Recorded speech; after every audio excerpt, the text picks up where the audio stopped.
Vendredi, Aboubacar Cissé a été sauvagement assassiné dans une mosquée, en pleine prière. L'horreur. Au nom du groupe socialiste, j'exprime à sa famille, à ses proches et à l'ensemble de nos compatriotes musulmans légitimement bouleversés par ce drame, notre soutien total et nos condoléances sincères. Mais avec son arme, c'est la nation tout entière, une et indivisible, que le meurtrier a frappé en plein cœur. C'est aujourd'hui la France qui est en deuil, comme l'illustre la minute de silence que nous venons d'observer et les nombreux rassemblements organisés partout en France par les maires. Aboubacar Cissé a été tué parce qu'il était musulman. Il s'agit d'un crime raciste, anti-musulman, islamophobe. Ça n'est pas un fait divers.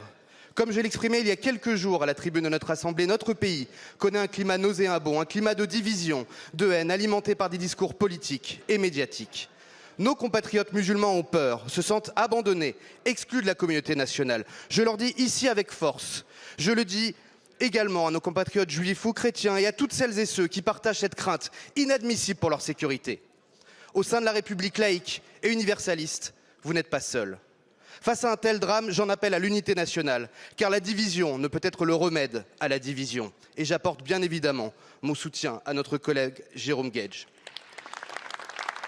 J'en appelle à la devise républicaine, qui est le seul chemin pour refaire vivre la cohésion nationale. La République n'impose pas la neutralité des citoyens. Elle assure la liberté de conscience et garantit le libre exercice des cultes, comme le dispose l'article 1er de la loi de 1905. La République doit assurer l'égalité entre tous les citoyens, quelle que soit leur croyance. La République doit faire vivre la fraternité entre l'ensemble des citoyens. Alors, Monsieur le Premier ministre, nous en appelons à la mobilisation générale.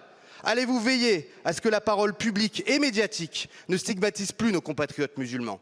Allez-vous mettre fin à cette surenchère législative qui prétend combattre le communautarisme, mais ne fait que renforcer le repli, le sentiment d'exclusion et la légitimation de la violence? Allez-vous prendre, Monsieur le Premier ministre, la mesure de l'urgence et faire de lutte contre le racisme et l'antisémitisme et la haine anti-musulman une priorité de nos politiques publiques?